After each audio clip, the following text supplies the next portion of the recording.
शुक्र प्रदोष व्रत कथा। हर माह आने वाला प्रदोष व्रत भगवान शिव की कृपा पाने का सबसे बड़ा दिन होता है। शुक्रवार को पड़ने वाले व्रत को शुक्र प्रदोष व्रत कहते हैं। इस दिन किए जाने वाले प्रदोष व्रत से सुख, समृद्धि और सौभाग्य का वरदान मिलता है। प्रदोष व्रत की पूजा शाम के समय प्रदोष काल में की जाती है। यह प्रदोष सूर्यास्त से लगभग 1 घंटा पहले का समय होता है, जो प्रदोष काल कहलाता है। धार्मिक ग्रंथों के अनुसार प्रदोष व्रत करने से भगवान शिव शंकर की पूर्ण कृपा प्राप्त की जा सकती है। इससे जीवन में किसी प्रकार का अभाव नहीं रह जाता है। इतना ही नहीं, समस्त आर्थिक संकटों का समाधान करने के लिए प्रदोष व्रत अवश्य करना चाहिए। इस व्रत के प्रभाव से हर तरह के रोग दूर होकर बीमारियों पर होने वाला खर्च में कमी आती है। भगवान शिव को ज्ञान और मोक्ष का दाता माना जाता है, अतः अध्यात्म की राह पर चलने वाले को प्रदोष व्रत अवश्य करना चाहिए। अब जानिए दिसंबर शुक्र प्रदोष व्रत 2024 की तिथि के बारे में। वैदिक पंचांग के अनुसार इस साल मार्गशीर्ष माह के शुक्ला पक्ष की त्रयोदशी 12 दिसंबर की रात 10:26 बजे शुरू होगी। वहीं इस त्रयोदशी तिथि का समापन 13 दिसंबर को शाम 7:40 बजे होगा।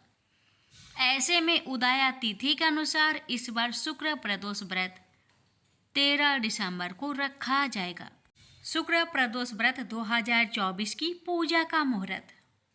अभिजीत मुहूर्त 13 दिसंबर को सुबह 11:55 बजे से दोपहर 12:36 बजे तक। पूजा का शुभ मुहूर्त 13 दिसंबर को शाम 5:26 बजे से शुरू होकर शाम 7:40 बजे तक। ऐसे में शुक्र प्रदोष व्रत के दिन भोलेनाथ की पूजा करने के लिए करीब 2.25 घंटे का समय मिलेगा। आप जानते हैं शुक्र प्रदोष व्रत 2024 की शुभ योग। इस बार शुक्र प्रदोष व्रत के दिन 3 शुभ योग का निर्माण हो रहा है। रवि योग 13 दिसंबर सुबह 7:50 बजे से 14 दिसंबर सुबह 5:48 बजे तक। ज्योतिष के अनुसार रवि योग बनने से सूर्य का प्रभाव बढ़ जाता है, जिससे कुंडली के सारे दोष दूर हो जाते हैं। साथ ही 13 दिसंबर के दिन शिव योग और सिद्ध योग भी बन रहे हैं। सुनिए शुक्र प्रदोष व्रत कथा। एक नगर में 3 मित्र रहते थे, राजकुमार, ब्राह्मण कुमार और तीसरा धनिक पुत्र। राजकुमार और ब्राह्मण कुमार विवाहित थे। धनिक पुत्र का विवाह हो गया था, लेकिन गौना शेष था। एक दिन तीनों मित्र स्त्रियों की चर्चा कर रहे थे। ब्राह्मण कुमार ने स्त्रियों की प्रशंसा करते हुए कहा, नारीहीन घर भूतों का डेरा होता है। धनिक पुत्र ने यह सुना तो तुरंत ही उसने अपनी पत्नी को लाने का निश्चय कर लिया। तब धनिक पुत्र के माता पिता ने समझाया कि अभी शुक्र देवता डूबे हुए हैं। ऐसे में बहू बेटियों को उनके घर से विदा करवा लाना शुभ नहीं माना जाता। लेकिन धनिक पुत्र ने एक नहीं सुनी और ससुराल पहुंच गया।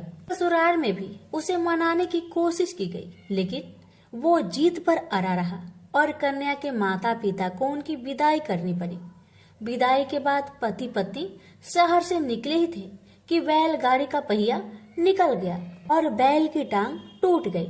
दोनों को चोट लगी, लेकिन फिर भी वो चलते रहे। कुछ दूर जाने पर उनका पाला डाकुओं से पड़ा, जो उनका धन लूट ले गए। दोनों घर पहुंचे, वह धनिक पुत्र को सांप ने डस लिया।